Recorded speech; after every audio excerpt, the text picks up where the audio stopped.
talk a lot about in our group about what things that end up in the ocean. We all know the pollution and things in the ocean, but we don't think too much about what we're taking out of the ocean, which is the fish and the seafood. And I happen to love seafood and everything that is in the sea. So overfishing is a huge problem. All the fisheries around the world are becoming depleted, in decline. The fish populations are crashing.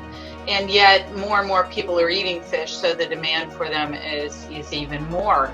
And it's become a big problem. So how can we sustainably meet the demand for seafood? Well, there's two ways of looking at it. You can increase the populations of food in the wild, in the oceans.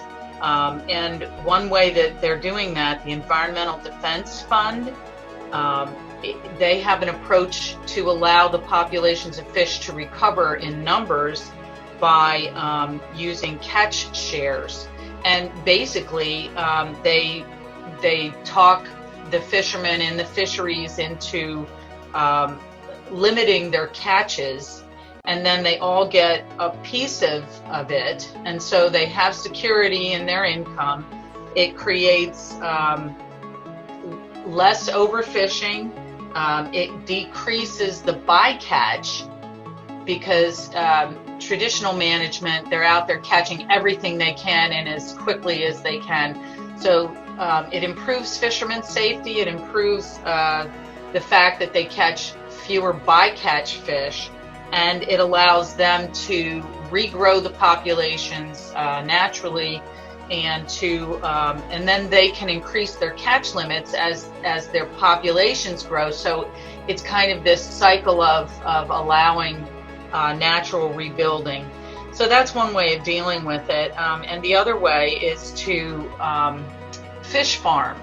And I picked this topic basically because I wanted to know, well, what's the difference between natural, wild caught and fish farmed, and why do I hear such horrible things about fish farming and all of that? So you can look into this. I'm going to give you more information soon about fish farming. There's pros and cons for both, for wild caught versus fish farming. But two things that you can think about. You can think about countries of origin, where your fish is coming from, and they have to have a label on them. It's called country of origin labeling. And you can find fish that come from this country, that are farmed in this country. They may have better regulations on the fish farms at this time. The other thing you can do is to eat fish that are less likely to be overfished. So you can choose less popular wild caught fish like trout, Pacific halibut, mackerel, catfish. If you're going to go wild salmon, you should go for the Alaska wild salmon, because that one has a very healthy population right now.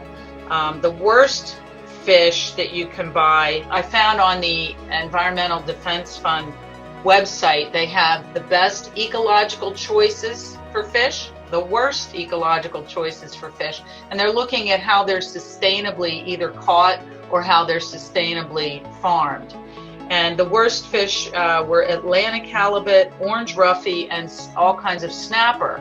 So for me, it's just an awareness piece of, thinking about the food that we eat and where does it come from and how is it, raised. And we have a whole lot more work to do in that regard. So I'll let you think about that. I'll come back with another piece on fish farming and how we can do that sustainably. Thank you.